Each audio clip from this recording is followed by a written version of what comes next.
Hello बच्चों। मेरा नाम है मोहित और आपका स्वागत हमारे यूट्यूब चैनल यूनिवर्सिटी चैंपियन के अंदर। तो बच्चों, कल आप अगर आपका बीए सेकेंड ईयर का हिस्ट्री का पहला पेपर है मध्यकालीन भारत का इतिहास, और अभी तक आपने कुछ नहीं पढ़ा है या आप इस पेपर की तैयारी कर रहे हो, तो आप बिल्कुल सही वीडियो में आए हो। मैं इस वीडियो के अंदर आपको पूरे के पूरे सिलेबस के क्वेश्चन तैयार करा दूंगा। बस आपको इस वीडियो को क्या करना है, पूरा देखना है। और अब वीडियो शुरू करने से पहले आपको क्या करना है, इस चैनल को सब्सक्राइब करना है ताकि आपको बीए सेकेंड ईयर से रिलेटेड सारी इन्फॉर्मेशन मिलती रहे, और वीडियो को लाइक कर देना है। तो चलिए बिना किसी टाइम वेस्ट के अपन शुरू करते हैं इस वीडियो के। जो पहला क्वेश्चन है वो क्या है, मिन मिनहाज उल मिगज कौन था? मतलब जो मिनहाज उल मिगज किसका नाम था? तो मैं बता देता हूँ। मिनहाज उल उस मिगज एक प्रसिद्ध इतिहासकार हुआ है, ठीक है। उसके द्वारा क्या है, तबकात ए नासिरी नामक ऐतिहासिक ग्रंथ की रचना की गई है।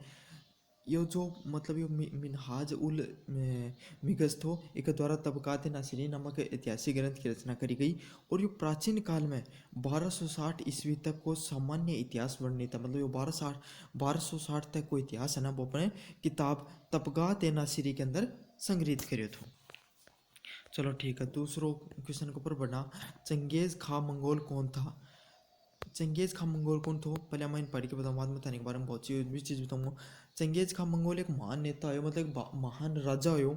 उसने चीन के अधिकांश भाग, रूस के दक्षिण भाग, मध्य तुर्की, फारस, अफगानिस्तान पे अपना अधिकार स्थापित किया। मतलब ये पहली बात तो मैं थाने बताऊँ, ये चीन को था, ठीक है।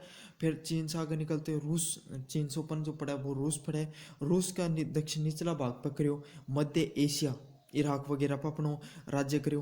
तुर्की पर करो, फारस नामक देश पर करो, और अफगानिस्तान पर राज करो। ऐ कि जो चंगेज खां वो तो खतरनाक राजा हो, अगर मान लो वो युद्ध पर जाया करते तो उठे लाशा की ढेर लगा दिया करता। और उनको कोई चीज़ पसंद नहीं आया करती तो वो जठे भी युद्ध लड़ने जाया करते उठे लोगा का सिर का कंकाल से ना वो अपनी दीवार चिढ़िया करता। बहुत खतरनाक आदमी हो। और एक मरना के बाद में भी 10 साल तक शासनकाल एकदम बया को बया चलते रही। बहुत खोप है। जुन्ना खान कौन था? जो जुन्ना खान है वो मोहम्मद बिन तुगलक था ना, जिन उसको क्या कि वास्तविक नाम था मोहम्मद बिन तुगलक ने जुन्ना खान के नाम से भी जाना करता। तो मोहम्मद बिन तुगलक का वास्तविक नाम जुन्ना खान था। वह 1321 में दिल्ली की गद्दी पर बैठा। दिल्ली सल्तनत को राजा है मोहम्मद बिन तुगलक और फिरोज बिन तुगलक। उसके शासनकाल में बहुत सी योजनाएं असफल हुई और 1351 में उसकी मृत्यु हो गई। ये मोस्ट इंपॉर्टेंट क्वेश्चन है, पढ़ लेना आप, ठीक है। अब बढ़ते हैं 4 नंबर क्वेश्चन पे। तुर्कान ए चिहलगानी क्या क्या था? तो तुर्कान ए चिहलगानी क्या था? अपने स्थिति को सुदृढ़ मतलब मजबूत करने के लिए इल्तुतमिश ने अपने विश्वास पात्र और स्वामी भक्तों के अमीरों का दल गठन किया था, जिसके तुर्कान ए चिहलगानी 40 गुलामों का दल कहा जाता है। ये इल्तुतमिश के पूर्ण प्रतिपूर्ण स्वामी भक्त रखते थे। देखो सीधी सीधी बात बताऊँ, तुर्कान या चिहलगानी के थो यो इल्तुतमिश के करियो आप, वो खुद भी पहले दास थो कुतुबुद्दीन ऐबक को, और फिर वो दास से के बने थो राजा बने थो। तो यो भी उनका जो विश्वास पात्र आदमी था ना, और जो मतलब खास खास आदमी, हाँ, उनको एक ग्रुप बना दियो 40 आदमी को। तो तुर्कान ए चिहलगानी और वही का फैसला लिया करता, ठीक है। तो इस क्वेश्चन को ये उत्तर है। अब बढ़ाऊंगा 5 नंबर क्वेश्चन पे। इकता प्रथा सर्वप्रथम किस सुल्तान ने प्रचलित की थी? तो सबसे पहला था इकताओं थान के नाम याद है उसका, इतुलमिश। तो ये के द्वारा शुरू करी की थी? इतुलमिश के द्वारा शुरू करी गई थी एकता प्रथा।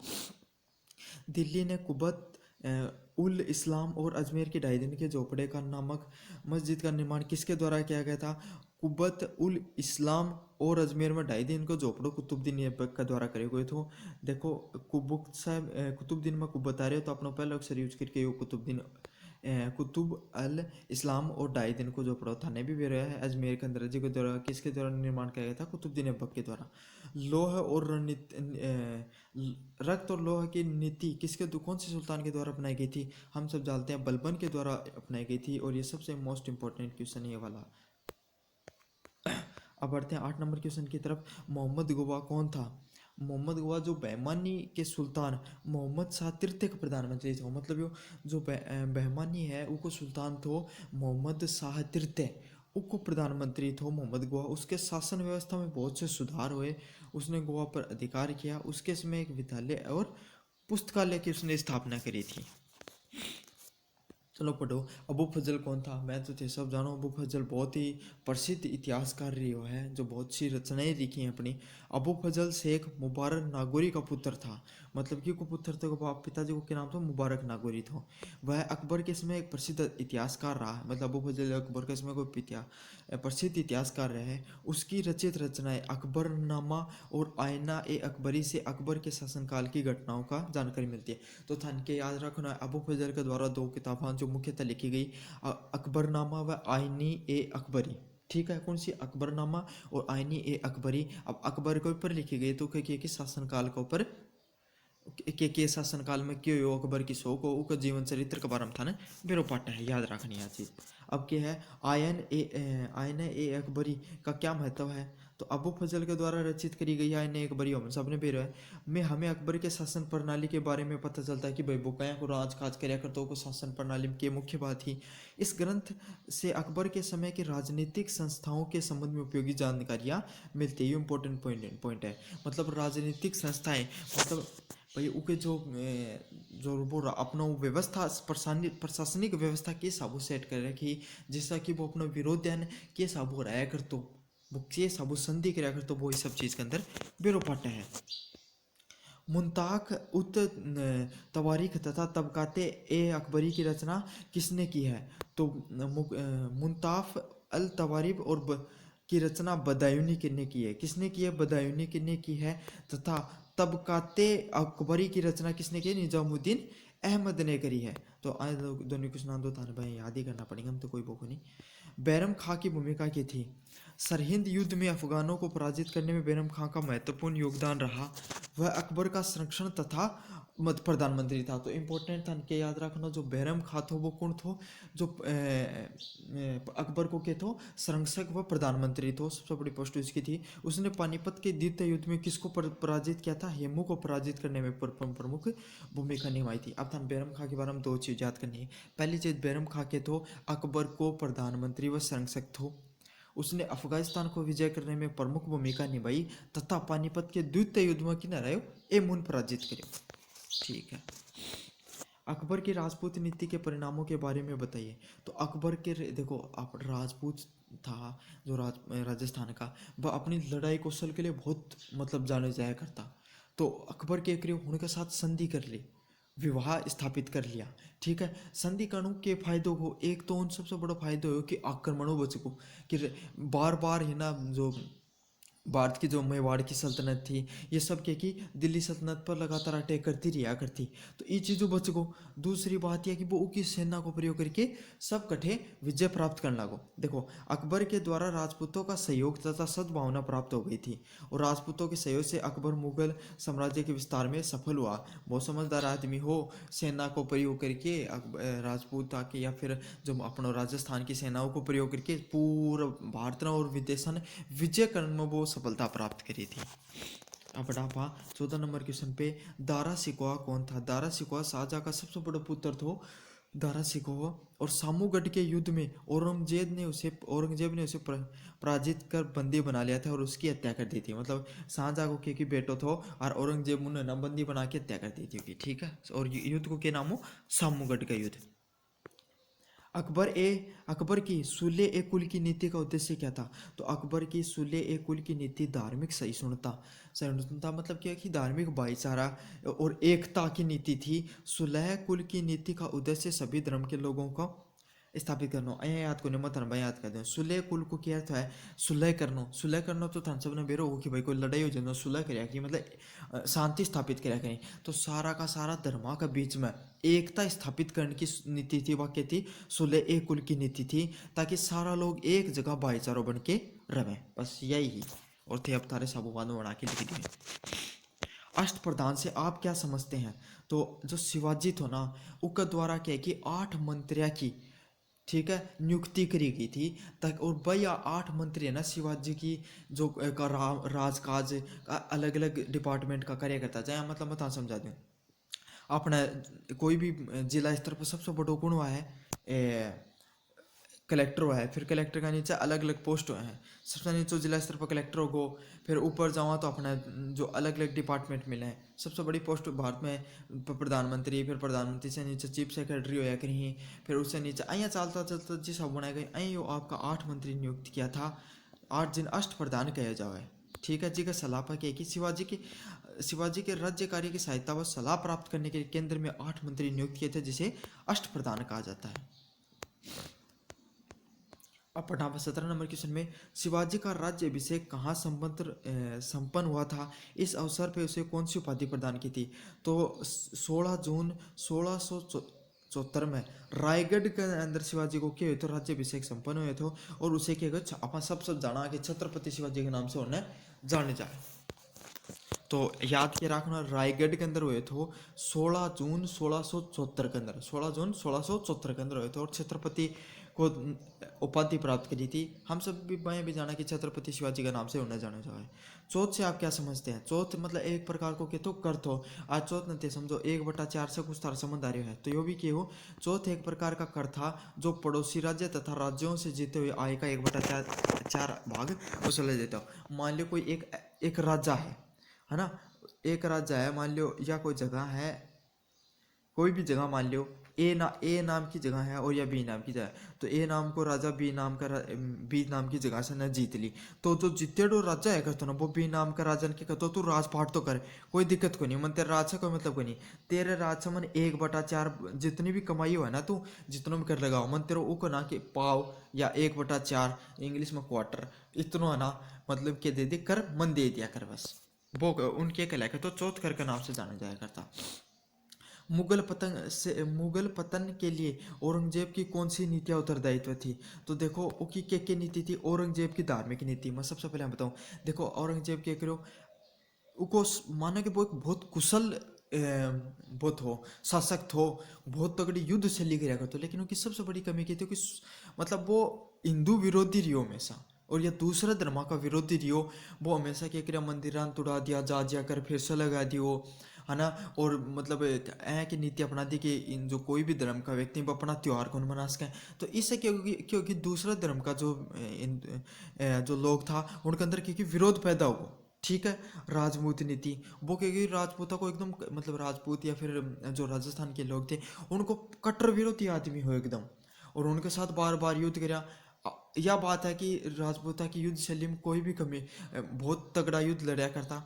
तो एक कारण क्योंकि उन्हें बार बार युद्ध करना पड़ा, और कोई भी राजा को बार बार युद्ध करके विजय होना मतलब कि खुद के लिए ही नुकसानदायक है। तो एक यो को विरोध का सामना करो।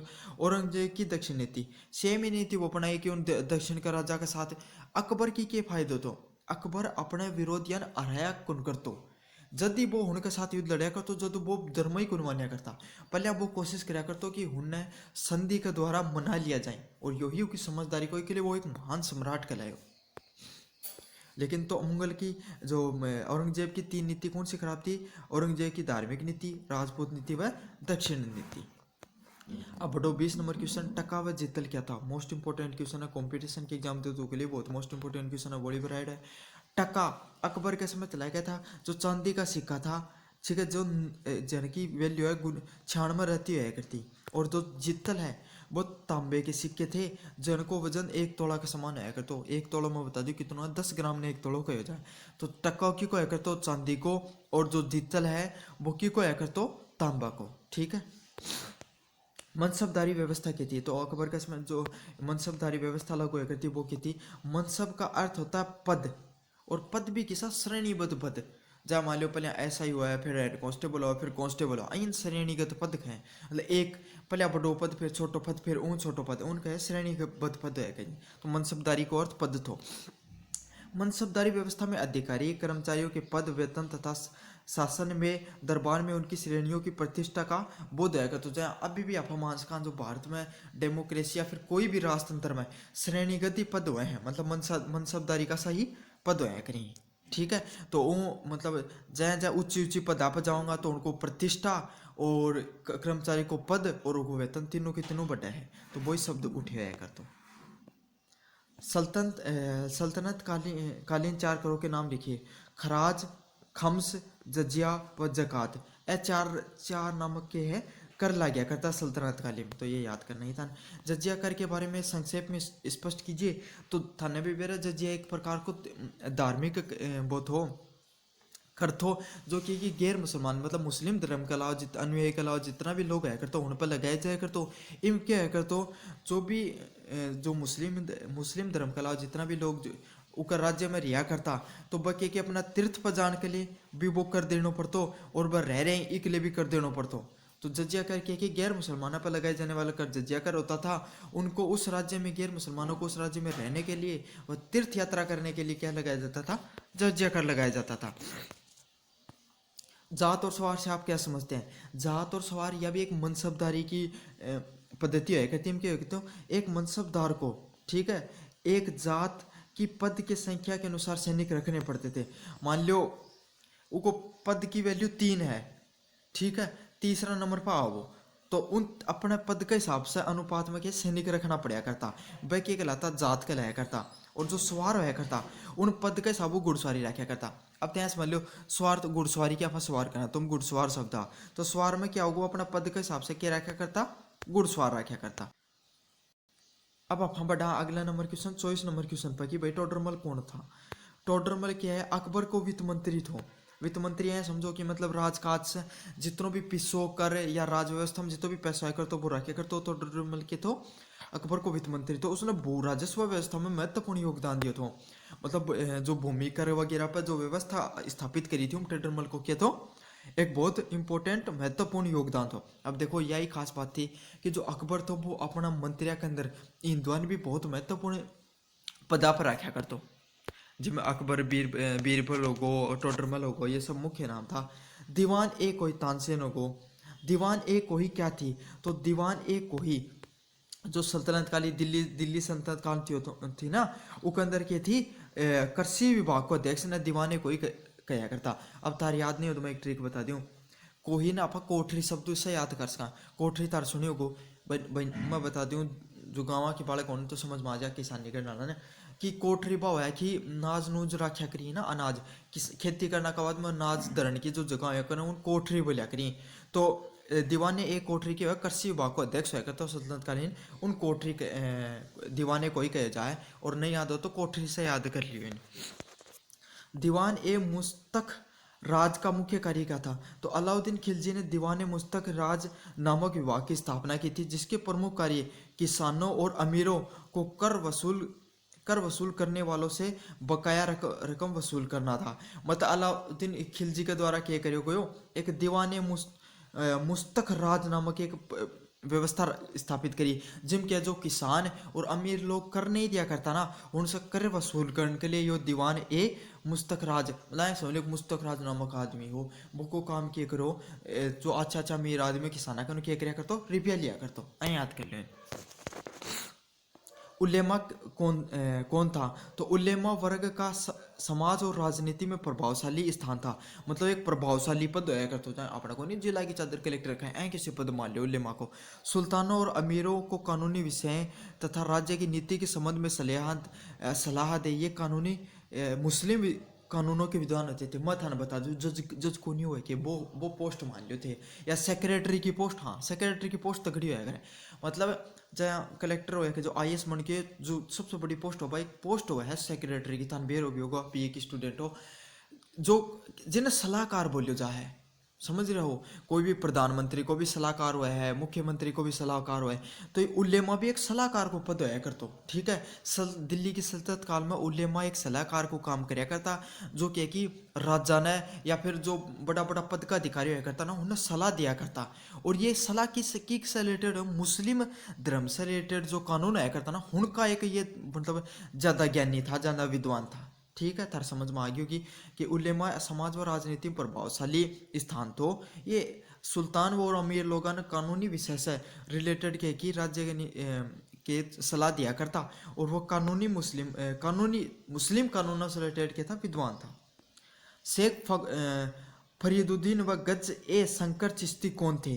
तो शेख फरीदुद्दीन गज ए शंकर चिश्ती संप्रदाय के सूफी संत थे। मतलब ये जो शेख फखरुद्दीन हुन गज शंकर का नाम से भी जाना जा है, ये क्या था, चिश्ती संप्रदाय के प्रमुख संत हुए।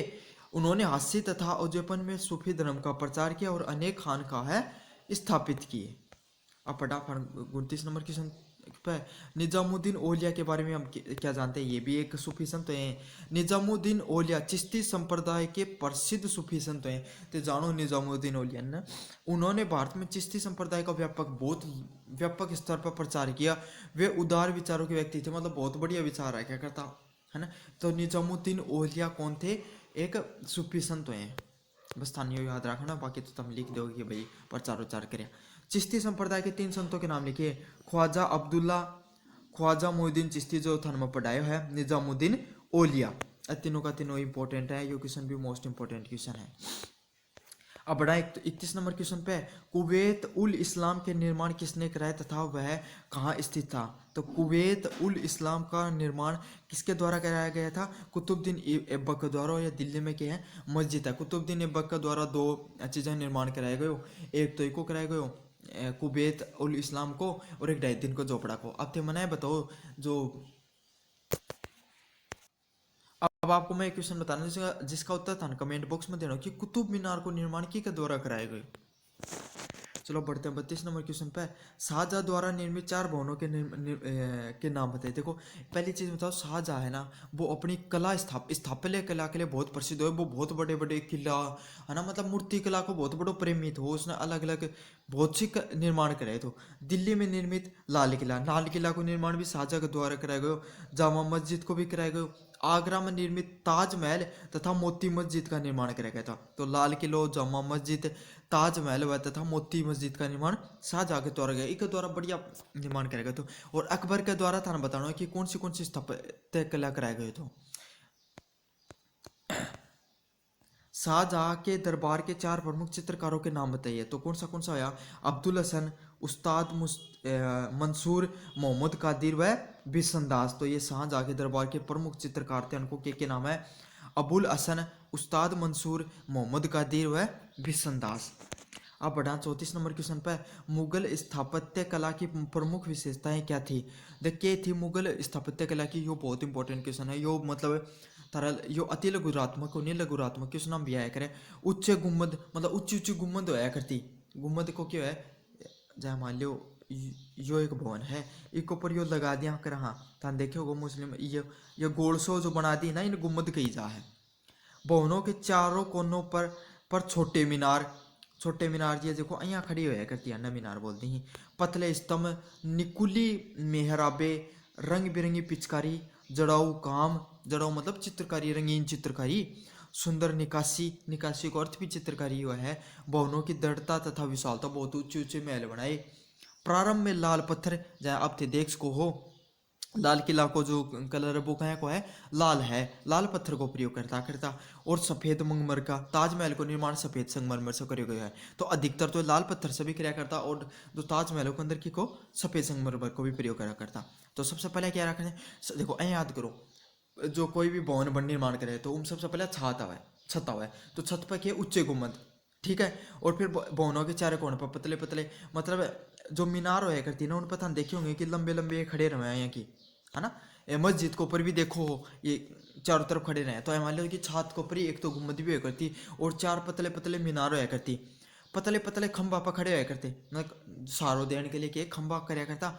और निकुली रंग, अब मायने की बात करा तो रंग बिरंगी चित्रकारी कराया करता। जड़ाऊ काम, मतलब उन्हें, और सुंदर निकासी के हो कि मतलब पत्थरान काट काट के जो चित्रकला उत्पन्न करी जाना, निकासी कही जा। भवन बहुत विशाल भवना को निर्माण किया करता। और निर्माण क्यों किया करता? लाल पत्थर तथा सफेद संगमरमर को प्रयोग करता। तो ठीक है, मेरे साबुतान समझ में आ गई कि सारी क्वेश्चन पहले छात से शुरू कर दियो, फिर बता दियो कि भाई छात पर गुम्मद होया करती, मीनार होया करती, फिर वह खड़ा क्या पाया करता, पतला पतला जो खंबा उन पर खड़ा होया करता। अंदर क्या की थी, उनका चित्रकारी थी, निकासी थी बढ़िया, और बड़ा विशाल को निर्माण होया करता। और क्या को प्रयोग किया करता? लाल व सफेद संगमरमर को। चलो तो अब हाँ लास्ट पार्ट की तरफ बढ़ने लगे। यहाँ प्रमुख युद्ध तो जो थाने भी बेरो है, मध्यकालीन भारत में युद्ध बहुत ज़्यादा है, बहुत ज़्यादा युद्ध है मतलब। लेकिन जो पेपर में पूछे गए हैं ना, मतलब राजस्थान की सारी यूनिवर्सिटी के अंदर, राजस्थान यूनिवर्सिटी हो गई, शेखावाटी यूनिवर्सिटी हो गई, तो उनमें जो सबसे ज़्यादा पूछे गए मैं वह लिया आई।